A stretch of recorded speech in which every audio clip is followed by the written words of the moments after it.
Today on the Business Owners Corner, I'd like to talk about a mistake that I've seen many owners of S corporations make over the years. And it has to do with the financial management of your business, basically.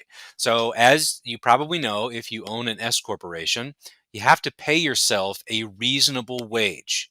You have to pay yourself a W 2 wage as opposed to taking everything out of the business as a profit distribution. So here's a quick example of what that really means. Let's say that you have a business that makes $100,000 in revenue. You sell $100,000 worth of goods and services, and then you have like $30,000 of operating expenses. Well, you would have $70,000 left at the end of the year that you could pay yourself with. And if you're an LLC or a sole proprietorship, you have $70,000 in self employment income that's subject to the 15.3% self employment tax. Well, one of the benefits of filing as an S corporation is that you can take some of that 70,000 out as W2 wages and the rest out as profit distributions. The portion of the 70 grand you take out as wages, the business pays payroll tax of 7.65%. You, as the employee and recipient of that W 2 compensation, pay FICA tax. That's your contribution to Social Security and Medicare, also 7.65%. 7.65% that the business pays, 7.65% that you pay. You add them together, you get exactly 15.3%. That's the same as the self-employment tax if you're an LLC or a sole proprietorship. Now, the deal with this is that if you file as an S corporation, in our example, you have $70,000 left over, you have to take some of that 70,000 out as W2 wages, but not necessarily all of it. And anything that doesn't come out as W2 wages is business income to you, but it circumvents that payroll tax and the FICA taxes that you might receive as an employee otherwise. So the less that you take out as W 2 compensation, the less tax you're going to pay in that year when it's all said and done.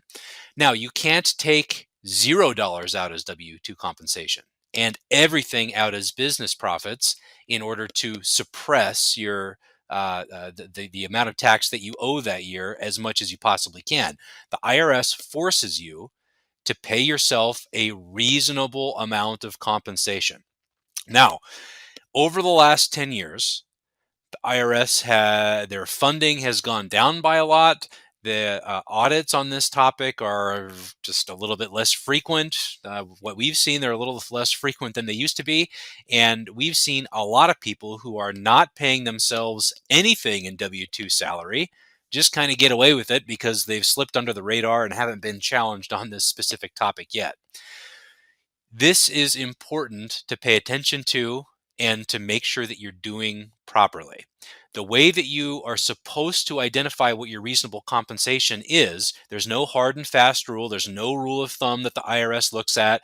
Some people will say, well, if I take half of it out as wages and half of it out as profits, 50-50, the IRS will be okay with that. Some people say, well, 60% as compensation, 40% as profits, that'll be okay. The IRS doesn't have one of those rules of thumb. They have 9 factors that they consider when determining what that reasonable compensation should be in your situation. Those 9 factors, I've got them up on my other screen here, are your training and experience, your duties and responsibilities within the business, the time and effort you're devoting to the business, the history of the company's dividends that have been paid, payments to non-shareholder employees, the timing and manner of bonuses to your key employees, and what other comparable businesses might pay for similar services. So there are a bunch of different ways that you can arrive at what reasonable compensation is. You can look at industry benchmarks. What does somebody in this role typically make at a different business? And use that as a defense if you're ever challenged on this.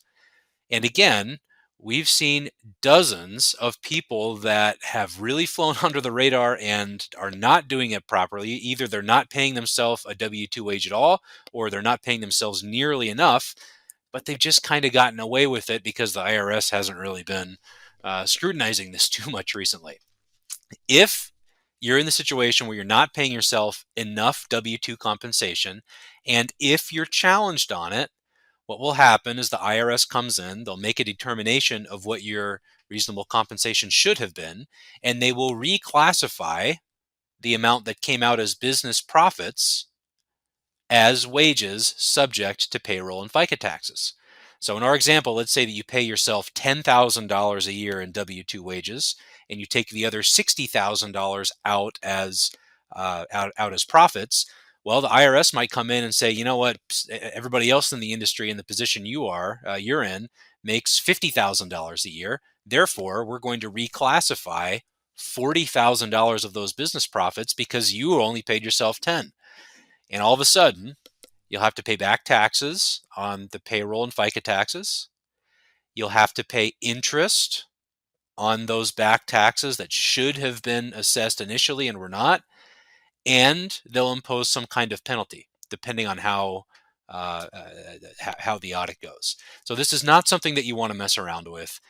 It's a mistake we see people making over and over and over again. And the IRS has recently gotten more funding. And everything we're reading is that in 2023 and 2024, they will start scrutinizing this a lot more as their capacity to perform more audits goes up. So something you should be aware of if you have an LLC in file as an S corporation, or if you have an S corporation in the first place. It's a mistake we see a lot. Please don't make it yourself.